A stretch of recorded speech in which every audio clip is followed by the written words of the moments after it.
வணக்கம் கிரிக்கெட் ரசிகர்களே, welcome back to Tamil cricket ராஸ். With you Vel present. Let's welcome Rahman de Villiers and கிரிக்கார்த்தி ஆன் போர்ட். ஓகே, நம்ம வீடியோக்குள்ள போறதுக்கு முன்னாடி ஒண்ணு சொல்லிக்கிறேன். நம்ம இந்த ஐபிஎல்லோட லாஸ்ட் ஃபியூ டேஸ் வந்துட்டோம். 10 டேஸ் தான் இருக்கு. வீடியோ எப்பயுமே பாக்குறவங்க கொஞ்சம் இந்த ஹைப் பட்டன் கொடுத்துட்டு பாத்தீங்கன்னா நல்லா இருக்கும். லாஸ்ட் ஃபியூ டேஸ் நல்ல ரீச் இருக்கும். அதே மாதிரி இதுவரை சப்ஸ்கிரைப் பண்ணாதவங்க சப்ஸ்கிரைப் பண்ணிட்டு பாத்தீங்கன்னாலும் இன்னும் கொஞ்சம் நல்லா இருக்கும். ஏன்னா 10K சப்ஸ்கிரைபர்ஸ் ரீச் பண்ணிடலான்ற ஒரு எய்ம்ல வந்தோம். 8K தான் இருக்கு. ஏதோ பார்த்து முடிஞ்சதை பண்ணி விடுங்க. ஓகே, அப்படியே நம்ம வீடியோக்குள்ள போயிடலாம். ஒரு சரியான ஒரு கமெண்டபிளான ஒரு வின்னு ஆர்ஆருக்கு. சத்தியமா நான் ஒரு 1% கூட ஆர்ஆர் ஜெயிப்பாங்கன்னு எதிர்பார்க்கல. ஒரு அன்பிலீவபிள் வெக்டரி தேங்க்ஸ் டு சூரியவன்ஷி. அவரால் மட்டும்தான் இந்த மாதிரி இம்பாசிபிள் புல் பண்ண முடியும்னு நான் பிலீவ் பண்றேன். ஆர்ஆர்ல இந்த மாதிரி அன்பிலீவபிள் புல் பண்ணது சூரியவன்ஷியால மட்டும்தான் முடியும். காம்பவுண்ட் வி குழந்தையின் அராஜகமான ஆட்டம் இன்னைக்கு. அவ்வளவுதான். ஜஸ்ட் ஒன் வேர்ட்ல சொல்லணும்னா அதான் இன்னைக்கு. கான்பிடன்ஸ் இல்லாத பாய்ஸா இருக்கீங்க. ஜஸ்ட் ஒரு ஃபியூ மேட்சஸ் அடிக்கலன்னு சூரியவன்ஷி மாதிரி ஒரு பிளேயர் உள்ள இருக்காருங்கிறதே மறந்துட்டீங்க எல்லாரும். ஜெய்ஸ்வாலும் ஒரு ஃபியூ மேட்சஸ் அடிக்கிறோம்னா ஜெய்ஸ்வால் மாதிரி ஒரு பிளேயர் இருக்காங்கன்னு மறந்துட்டீங்க. அவங்க ரெண்டு பேரும் சேர்ந்து இன்னைக்கு எப்படி இந்த மேட்சை ஒன் சிங்கிள் ஹேண்டடா எடுத்துட்டு போய் ஜெயிக்க வைக்க முடியுங்கிறத ரொம்ப எவிடென்ட்டா காமிச்சிட்டாங்க. அண்ட் சூரியவன்ஷி இன்னைக்கு ஒரு 90+ நாக்கு அடிச்சதுல வெறும் 10 ரன் தான் ஓடி எடுத்திருக்கா. அப்படி மித்த எல்லாமே boundaries sixers, boundary sixers. Sixers இந்த சிங்கிள் சீசன்ல கெயிலு கிட்ட வந்துட்டாப்படி. அந்த அளவுக்கு ஒரு நாக்கு. This guy is talented, naturally talented. சச்சினோட எரால பார்த்தோம் இந்த மாதிரி ஒரு பிளேயர்ஸ்க்கு நம்மளே டிவி ஆன் பண்ணி பார்ப்போம், என்னதான் ஆடுறாங்கன்ட்டு ரேடியோல கேட்கறது, டிவில பாக்குறது. சச்சின் எரால பார்த்தோம். அதை சூரியவன்ஷி இப்ப ஐபிஎல் ரீக்ரியேட் பண்ற மாதிரி எனக்கு தோணுது. ஏன்னா பர்சனலி நானே எப்படா ஆர்ஆர் மேட்ச் வரும், எப்படா இந்த பயலோட பேட்டிங் பார்க்கலாங்கிறதெல்லாம் வெயிட் பண்ணிட்டு இருந்தேன். இந்த ஆர்ஆர் இந்த ரொம்ப லாங் வீக் இருந்தது, நான் அதான் சொன்னேன், எப்படா எனக்கு சூரியவன்ஷி பேட்டிங் பார்க்கணும் போல இருக்குன்னு. அந்த அளவுக்கு ஒரு ஹைப் கிரியேட் பண்ணி வச்சிருக்காரு. Very very naturally gifted talent. இந்த டேலண்ட்டை நம்ம பும்ராவை நேச்சுரல் ட்ரெஷர்னு சொல்ற மாதிரி இந்த டேலண்ட்டை அப்படியே ப்ரிசர்வ் பண்ணி அவர் இன்னும் கொஞ்சம் ரொம்ப ராவா இருக்கிறதெல்லாம் இன்னும் கொஞ்சம் மேனேஜ் பண்ணி கொண்டு அழகா தூக்கிட்டு இந்தியன் T20 ஸ்குவாட் செட்டப்லயோ ஓடிஐ ஸ்குவாட் செட்டப்ல எங்க வேணா நீங்க பொருத்தலாம். அப்படியே பொறுத்துனீங்கன்னா bright Indian future is ahead. Hats off to Suryavanshi. டெரிஃபிக்கான ஒரு நாக்கு. Take about to Suryavanshi. அவ்வளவுதான். கான்பிடன்ஸே இல்லாத பசங்களா இருக்குன்னு சொல்லி நான் அக்செப்ட் பண்ணிக்கிறேன் அந்த டோட்டலா. ஏன் நான் சொல்றேன்னா, பஞ்சாப் ஆர்சிபியில தம்மாத்தூர் பஞ்சாப் மேல வச்ச நம்பிக்கைய என்னோட டீம் மேல நேற்று நான் வச்சிருக்கலாம். அதை கில்லி படத்துல சொல்ற மாதிரிதான். ஸோ அதை அக்செப்ட் பண்ணிக்கிறேன். எனக்கு ஆர்ஆர் என்ன ஆனாலும் தோற்கும்னு எனக்கு தோணுனாலுமே ஆர்ஆர் தான் சொல்ல போறேன். ஸோ எனக்கு அது இன்னைக்கு மேட்ச் பார்க்கும்போது தோணுச்சு. கொடூர குழந்தையின் சூறையாட்டம் தான் இன்னைக்கு. அவ பார்க்க நீங்க சொல்றீங்க கெயில் 59 சிக்ஸஸ் தான் மேக்ஸிமம் ஒரு சீசன்ல அடிச்சிருக்காரு. இவர் 53 சிக்ஸஸ் ஆல்ரெடி. இந்த சீசன்ல மோஸ்ட் லைக்லி இவங்க பிளே ஆஃப் குவாலிஃபயர் இதுல இருக்காங்க. 4th பொசிஷன் வந்துட்டாங்க. இன்னும் 2 மேட்சஸ் அட்லீஸ்ட் ஆட போறாங்கன்னா அவங்க கண்டிப்பா அந்த கெயிலோட ரெக்கார்டை, அதே அந்த 16-17 வயசு 16 வயசு குழந்தை அந்த கெயிலோட ரெக்கார்டை பீட் பண்ண போறான்றது நம்ம கனவிலும் சொப்பனத்திலும் இந்த மாதிரி நான் கண்டதில்லை சாரே. அந்த மாதிரிதான் ஒரு இது பண்ணிக்கிட்டு இருக்காரு இவரு. நீங்க ஒன்னு இன்சிடென்ட் சொன்னீங்க, லைக் இவரோட சச்சினுக்கு எப்படி அவர் பாக்குறதுக்காண்டி டிவி ஆன் பண்றாங்களோ அது மாதிரி சூரியவன்ஷிக்கு ஆன் பண்றாங்க அப்படின்னு சொல்லிட்டு என்னோட ஒரு எக்ஸ்பீரியன்ஸ் இருக்கு. நான் ஃப்ரெண்டு வீட்டுக்கு ரீசெண்டா போயிருந்தேன். அந்த ஃப்ரெண்டோட பாட்டி அவங்களுக்கு 75+ இருக்கும். அவங்க அன்னைக்கு ஆர்ஆர் மேட்ச் இருந்துச்சு. ஒரு 2 வீக்ஸ் பேக் போயிருந்தேன். அப்ப அவங்க சொல்றாங்க, அந்த சின்ன பையன் ஆடுவானப்பா, அது போடுப்பா, அவ ஆடுறதை மட்டும் பார்த்துட்டு அடுத்தது மாத்திக்கலாம் அப்படின்னு சொல்லிட்டு அவங்க சீரியல் பார்த்துட்டு இருந்தவங்க மாத்தி சூரியவன்ஷியோடது பார்க்கலாம் அப்படின்னு சொல்லி தஞ்சாவூர் பக்கம், அதுவும் நம்ம சென்னை கோயம்புத்தூர் கூட கிடையாது, தஞ்சாவூர் பக்கம் அந்த பாட்டி சொல்றாங்க, அந்த சூரியவன்ஷியோட இது மட்டும் பார்த்துட்டு அதுக்கப்புறம் சீரியல் பார்க்க போலாம்ப்பா அப்படின்ற மாதிரி. அந்த அளவுக்கு ஒரு இம்பாக்ட் கிரியேட் பண்ணியிருக்கான் அந்த சூரியவன்ஷின்ற பையன். ஜெய்ப்பூர் ஐ மீன் இந்த சீசன் ஃபுல்லாமே ரொம்ப ஹை ஸ்கோரிங் வெனியூவா இருந்திருக்கு. ஏன்னா ஜெய்ப்பூர் கூட ஜெய்ப்பூர்ல ஆர்ஆரே ஒரு தடவை 228 போட்டிருக்காங்க, 225 போட்டிருக்காங்க. 2 மேட்சுமே தோத்துருக்காங்க. அதுக்கப்புறம் ஜிடி கூட GT 220+ அடிக்கும் போது அதை சேஸ் பண்ண முடியாம தோத்துருக்காங்க. இன்னைக்கும் 220 வந்த உடனே எல்லாரும் மேட்ச் முடிஞ்சு அப்படின்னு நினைச்சிட்டு இருக்கும் போது நான் சொன்னேன், அப்படி இல்லடா, இது ஐ மீன் ட்ரெடிஷ்னலியே ஹை ஸ்கோரிங் கிரவுண்டா தான் இருந்திருக்கு. ஸோ ஈஸிலி சேசபிள் தான். அவங்களுக்கு அந்த டைம்ல ரெக்வயர்ட் என்னன்னா, லாஸ்ட் மேட்ச்ல ஜிடி கூட சேஸ் பண்ண முடியாம தோத்தப்ப பவர் பிளேல விக்கெட்ஸ் லூஸ் பண்ணி அப்படியே சரின்னு சரிஞ்சிருப்பாங்க. அது மட்டும் லூஸ் பண்ணாம ஆடிட்டா நீங்க நல்லாவே சேஸ் பண்ணிடலாம் அப்படின்னு நினைச்சிட்டு இன்னைக்கு அதை ரொம்பவே சூப்பரா பண்ணாங்க. லைக் கன்சிஸ்டன்டா அவங்க 2 பேர் பெர்ஃபார்ம் பண்ணா இந்த டீம் வேற மாதிரியான டீமா தெரியுது.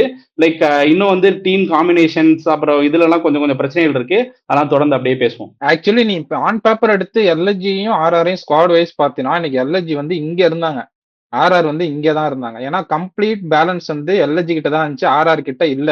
இதுவே ஆர்ஆருக்கு வந்து பேக் ஃபயர் ஆக நிறைய சான்சஸ் இருக்கு. பிஷ்னாய் மாதிரி ஒரு பிளேயரை வெளில உட்கார வச்சிருக்காங்க. ஜடேஜாக்கு நிகில்னு சொல்றாங்க.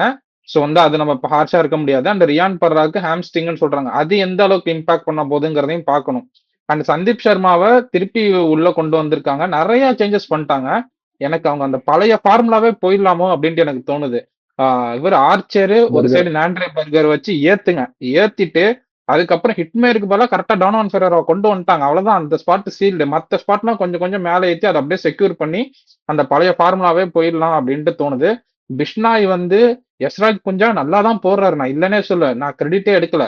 பட் பிஷ்னாய் மாதிரி ஒரு பிளேயர் வந்து ஒரு எக்ஸ்பேக்டர் பிளேயர், எந்த நேரத்துல இருந்தவனாலும் மேட்சை திருப்பி கொடுக்குற ஒரு பிளேயர், டக்குன்னு 2 விக்கெட் எடுக்க பிளேயர். அண்ட் இனிஷியலா அவருக்கு சான்சஸ் கிடைக்கும் போது பர்பிள் கேப் லீடர் போர்ட்ல மேல இருந்தாரு அவரு. அவரை மாதிரி ஒரு பிளேயரை எதனால டிராப் பண்றாங்கன்னு தெரியல, வெளில உட்கார வச்சிருக்காங்க. இந்த மாதிரி டிசிஷன்ஸ் இன்னைக்கு தெரியாது, இந்த மேட்ச் வந்து ஜெயிச்சிட்டாங்கிறதால தெரியாது. இது எக்ஸலன்ட் பிரில்லியன்ஸ் இன் பேட்டிங்கால ஜெயிச்சிட்டாங்க. பட் இன்னொரு நாள் இந்த மாதிரி டிசிஷன்ஸ் வந்து கண்டிப்பா பேக் ஃபயர் ஆகும். எவ்வளவு சீக்கிரம் அதை மாத்துறாங்களோ அவங்களுக்கு நல்லது. பிஸ்னாய் ஆடாம இருக்கிறது வந்து எனக்கு தெரியல, அது கரெக்ட் தப்புன்னு சொல்ல தெரியல. பட் யஸ்ராஜ் புஞ்சாய் ஆடுற வரையும் பிஸ்னாய் ஆட முடியாது, அதான் ஃபேக்ட். ஏன்னா நெக்ஸ்ட் மேட்ச் பார்த்தோன்னா வான்கடையில் ஆட போறாங்க. 2 ஸ்பின்னர்லாம் ஆட முடியாது, 2 லெக் ஸ்பின்னர் ஆட முடியாது. 2 பேருமே ஒரே மாதிரி தான். இப்போ கூகுளி நிறைய போறாரு ஆக்சுவலா யஸ்ராஜ் புஞ்சாவும். ஸோ இவர் நல்லா பண்ணியிருக்காருன்றப்ப சடனா நீங்க பிஸ்னாய் வேணுன்றதுனால யஸ்ராஜ் புஞ்சாவை டிராப் பண்ண முடியாது. அதனால இப்போ லாஸ்ட் மேட்ச் டெல்லி கூடயும் பார்த்தா விக்கெட் எடுக்கல, இருந்தாலும் 29 தான் கன்சிட் பண்ணிருந்தார் 4 ஓவர் போட்டு. ஸோ நல்லா தான் போடுறாரு. கேட்ச் மிஸ்டேக் பண்ணார் போன மேட்ச், அது ஒரு ஆர்ஆர் தோற்றதுக்கு ஒரு ரீசன் சொல்லலாம். பட் அவர் டிராப் பண்றதுக்கான அந்த பெரிய ஸ்கோப்பே கிடையாது. பிஸ்னாய் உள்ள எடுக்கிறதுக்கான சான்ஸும் இல்லை. எங்க வேணா காம்பினேஷன்ல சேஞ்ச் பண்ணானா பிரிட்ஜஸ் வந்து நம்ம நல்லாவே நோட் பண்ணிட்டு, நீங்க பாத்தீங்கன்னா தெரியல, நான் ஆர்ஆர் ஃபேன்னால நல்லாவே நோட்டீஸ் பண்ணிட்டு வரேன். அவருக்கு அந்த 16th 17th ஓவர்ல ஏதோ ஒன்று கொடுக்குறாங்க, அவருக்கு வந்து கம்ப்ளீட் கண்ட்ரோலே கிடையாது பால்ல. நல்லா நோட்டீஸ் பண்ணி பாத்தீங்கன்னா தெரியும், நிறைய வைடு போடுவாரு, இல்லாட்டி நல்லா வித்து கொடுப்பாரு பேட்ஸ்மேன் அடிக்கிறதுக்கு. அது அந்த 16th or 17th ஓவர் அவர் போடுறாருல, அது ரொம்பவே எக்ஸ்பென்சிவா இருக்கு. ஆப்போனன்ட் வந்து அவங்க கரெக்டா மொமெண்டம் கெட் பண்ணிடுறாங்க. இன்னைக்குமே அதே தான் நடந்தது. ஒரு 18 ரன்ஸ், அதுக்கு முன்னாடி ஒரு 5 ஓவர் கிட்ட நல்லா கண்டெயின் பண்ணி வச்சிருந்தாங்க, பவுண்டரியே விடாம சிங்கிள் டிஜிட்ல எல்லா ஓவர்லயும் போயிட்டு இருந்தது. ஸோ அப்படி ப்ரெஷர் ரிலீஸ் பண்றதே வந்து பிரிட்ஜஸ் தான். அந்த இடத்துல தேஷ்பாண்டே ஆடலாம். என்னை பொறுத்தவரையும் அவர் எந்த ஓவர்ஸ்ல போறதுக்கு ஒரு ஸ்கோப் கொடுப்பாரு. சப்போஸ் ஆர்ச்சருக்கு வந்து நல்லா கிளிக் ஆயிடுச்சுன்னு வச்சுக்கோங்களேன், பவர் பிளேல 3 ஓவர் போடுவாரு. ஸோ எந்த ஓவர்ஸ்ல போறதுக்கு ஆள் இருக்காது. அப்போ வந்து தேஷ்பாண்டே இருந்தாருன்னா நல்ல பேக்கப்பா இருப்பாரு. ஸோ அதுக்கு பதிலாக தேஷ்பாண்டே ஆடலாம். அப்படி இல்லைன்னா இன்னைக்கு வந்து பிரிட்டோரியஸ் கொண்டு வந்தாங்கல்ல, அவருக்கு பதிலாக போன மேட்ச் கொண்டு வந்த ரவி சிங்கே ஆடிட்டு இந்தியன் பேட்ஸ்மேன் நம்ம கண்டிஷனுக்கு நல்லாவே அடாப்ட் ஆக முடியும். ஸோ ஒரு ஓவர்சீஸ் பேட்டர் பிரிட்டோரியஸ் மாதிரி இன்னும் ப்ரூவன் இல்லாத ஒரு ஓவர்சீஸ் பேட்டர் தவிர ரவி சிங்கே போயிட்டு அந்த இடத்துல வந்து நாண்ட்ரே பர்கர் கொண்டு வந்து பிரிட்ஜஸ் டிராப் பண்ணலாம். இது கூட இன்னும் கொஞ்சம் பேலன்ஸ்டா இருக்கும். பவர் பிளேல 2 overseas, 2 well proven overseas player. First நாள் மேட்ச் அவங்க எந்த அளவுக்கு டாமினண்டா இருந்தாங்கன்னு நம்ம பார்த்துருக்கோம் ஆர்ஆருக்கு பவுலிங்ல. ப்ரோ எனக்கு வந்துட்டு என்னன்னா, லைக் ஜடேஜா ஆடும்போது நீங்க ஜடேஜா ஆடும்போது வந்து யாஸ்ராஜ் புஞ்சா மட்டும் போதும் அப்படின்னு போறது கூட வேலிடா தெரியுது. ஆனா அப்படின்றப்ப செகண்ட் ஸ்பின்னரே உங்களுக்கு இல்லாதப்போ ஃபர்ஸ்ட் ஒரே ஒரு ஸ்பின்னர் யாஸ்ராஜ் புஞ்சா போறதுக்கு இன்னைக்கு பெர்ஃபார்ம் பண்றாரு. இது வரைக்கும் கொடுத்த மேட்ச்லாம் பெர்ஃபார்ம் பண்ணிருக்காரு, ரொம்ப பேடா பெர்ஃபார்ம் பண்ணல. பட் அந்த டிஃபரன்ஸா இருப்பாரா, லைக் அவரால் மேட்ச் ஜெயிப்பாங்களா அப்படின்னு கேட்டா அந்த டிஃபரன்ஸ் மேக் பண்ற ஸ்பின்னர் வந்து ரவி பிஷ்னாய் இருப்பாரு.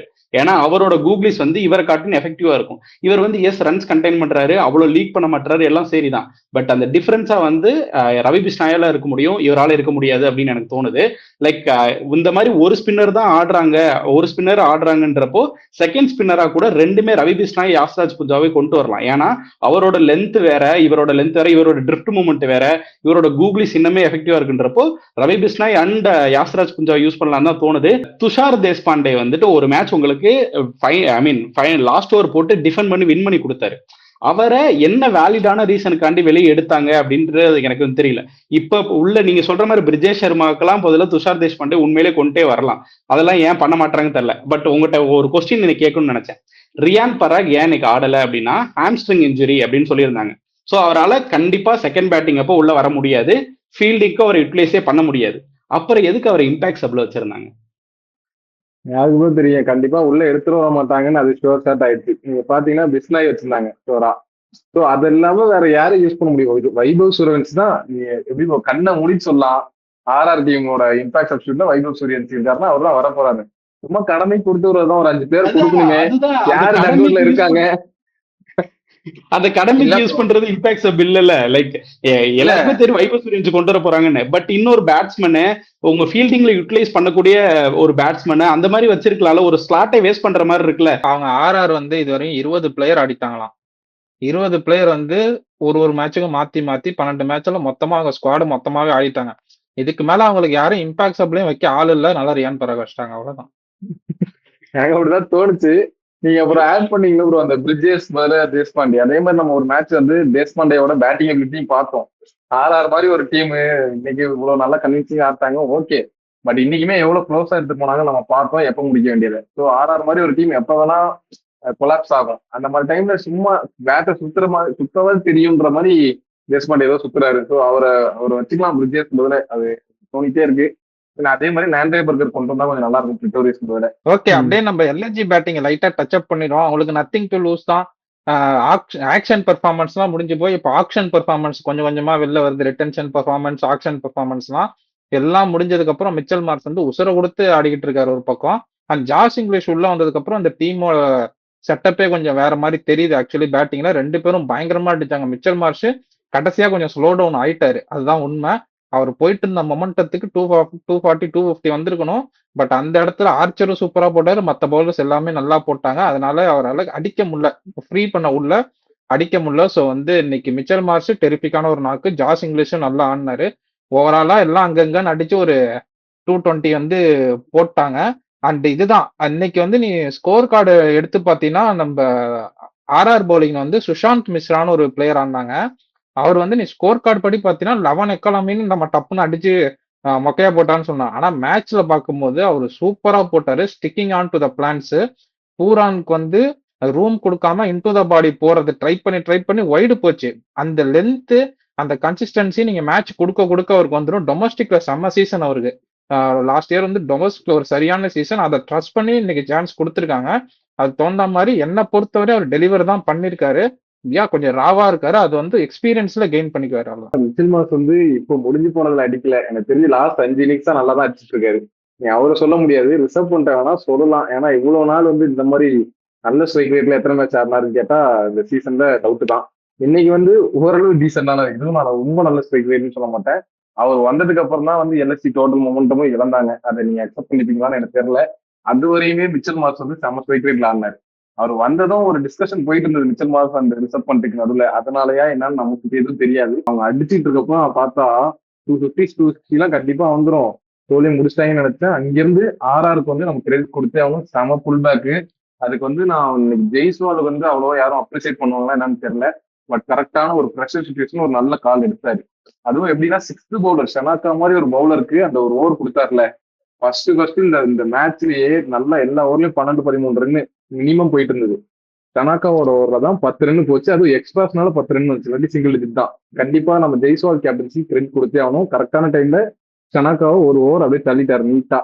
ஸோ அந்த இடத்துல அவருக்கு ஒரு கிரெடிட்ஸ். ஜப்ரா ஆர்ச்சர் லாஸ்ட் ஒரு சும்மா நச்சுன்னு போட்டாரு. அதுவும் அந்த ரன் அவுட் ரிசர்வ் பண்ண புடிச்சு நல்லா மாங்காட்டிக்கிற மாதிரி செம்மடி லாஸ்ட் ஓவர் வந்து செமையா போட்டாரு. மிச்சல் மார்ஸ் ஃபர்ஸ்ட் ஓவர்ல இருந்து ஆடுறாரு.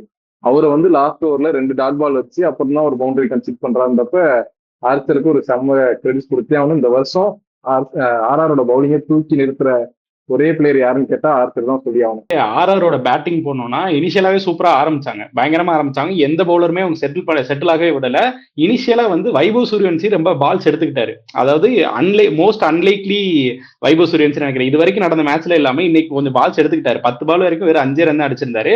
ஆனா அதர் ரெண்டு வந்து ஜெய்ஸ்வால் இன்னைக்கு சூப்பரா ஆரம்பிச்சாரு. ஃபர்ஸ்ட் ஓவரே 23 ரன் அடிச்சாங்கன்னு நினைக்கிறேன். ஃபர்ஸ்ட் ஓவரே அந்த அளவுக்கு சூப்பரா ஆரம்பிச்சாரு, நல்லாவே ஆரம்பிச்சாரு. நீங்க சொல்ற மாதிரி இன்னும் வந்து இப்போ சூரியவன்சியோட நாக்கு வந்து ஜெய்ஸ்வாலோட நாக்கு வந்து நம்ம பேச வைக்க மாட்டேங்குது. லைக் ஏன்னா அவர் வந்து ஒரு சுப்பீரியரா நாக்கு ஆடிட்டு போயிட்டாரு. இன்னும் வந்து அந்த ஜெய்ஸ்வால் வந்துட்டு நீ அவ்வளவுதான் அடுத்த ஸ்டேஜுக்கு போகல நீங்க சொல்லிட்டே இருக்கீங்கல்ல, அது மாதிரி ஒரு நாக்கு இன்னைக்கு வந்து ஒரு 100 போட்டு பினிஷ் பண்ணியிருந்தாரு. நான் கேப்டன் ஆகிட்டேன் 100 போட்டு பினிஷ் பண்ணியிருந்தா இன்னைக்கு அந்த மாதிரி ஒரு நாக்கா இருந்திருக்கும். அது வந்து இன்னொரு லேகிங் தான். But taking nothing away from his batting இன்னைக்கு சூப்பராகவே ஆனாரு. நீங்க இனிஷியலா பார்த்தா செமையா ஆனாரு.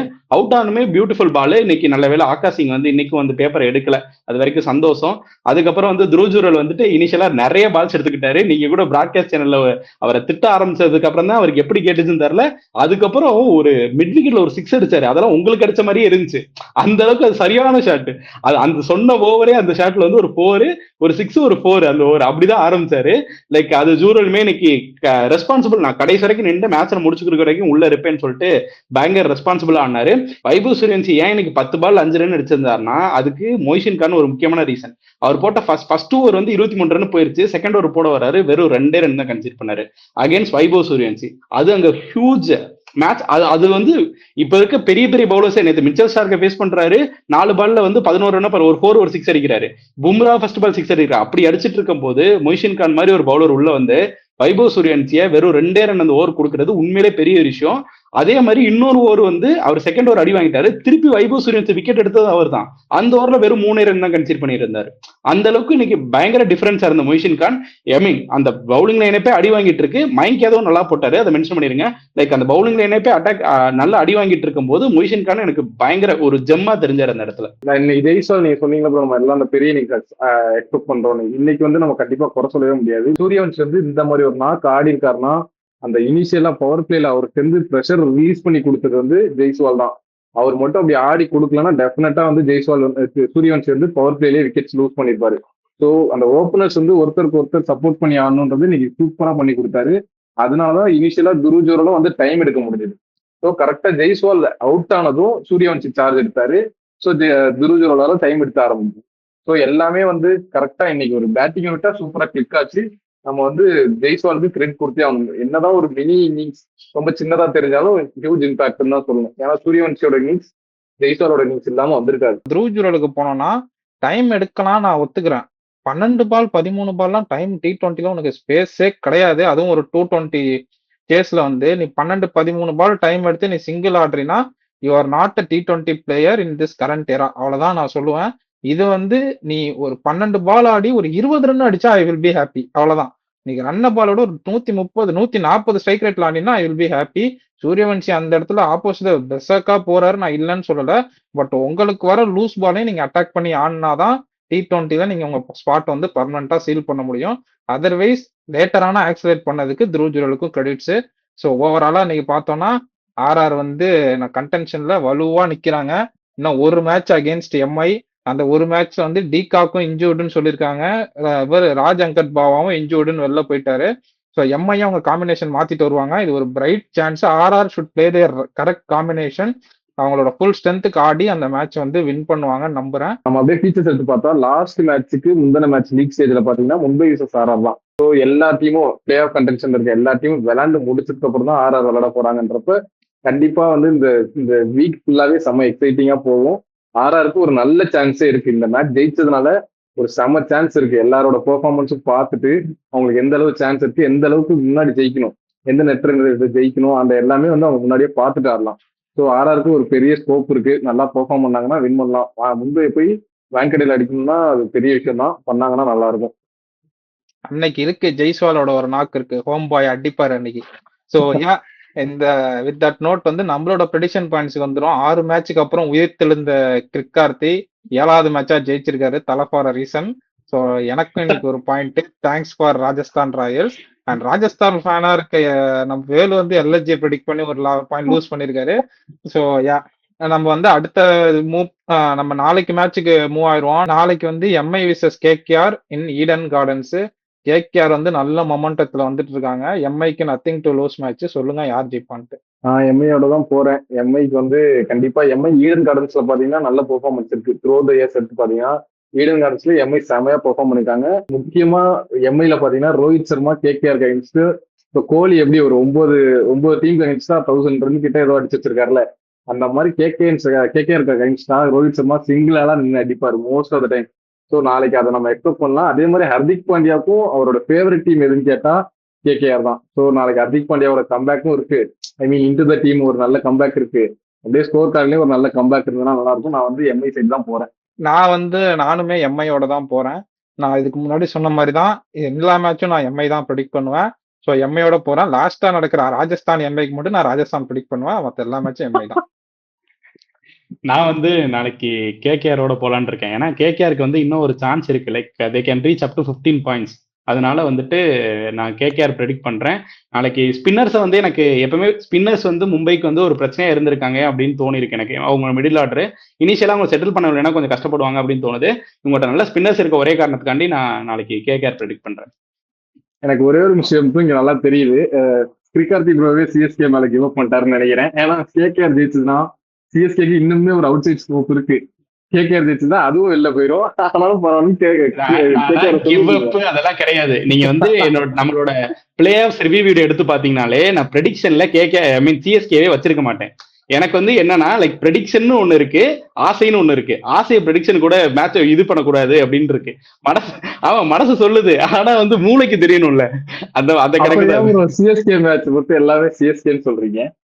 அது ஆசைதானே.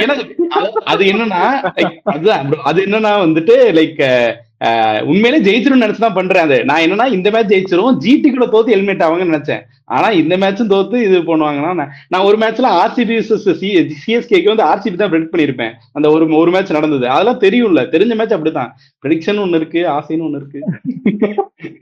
Okay, with that note we come to one conclusion for today's video. Viewers, நீங்களும் உங்களோட ப்ரெடிக்ஷன் என்னன்னு கமெண்ட் செக்ஷன்ல போடுங்க. அண்ட் உங்களோட ப்ரெடிக்ஷன் பாயிண்ட்ஸும் போடுங்க. நாளைக்கு யாரை ப்ரெடிக்ட் பண்றீங்கிறதையும் போடுங்க. சேனலை மறக்காம சப்ஸ்கிரைப் பண்ணிக்கோங்க. நாளையோட மேட்ச் ரிவ்யூல வந்து பார்ப்போம். Until then by from Rahman de Villiers.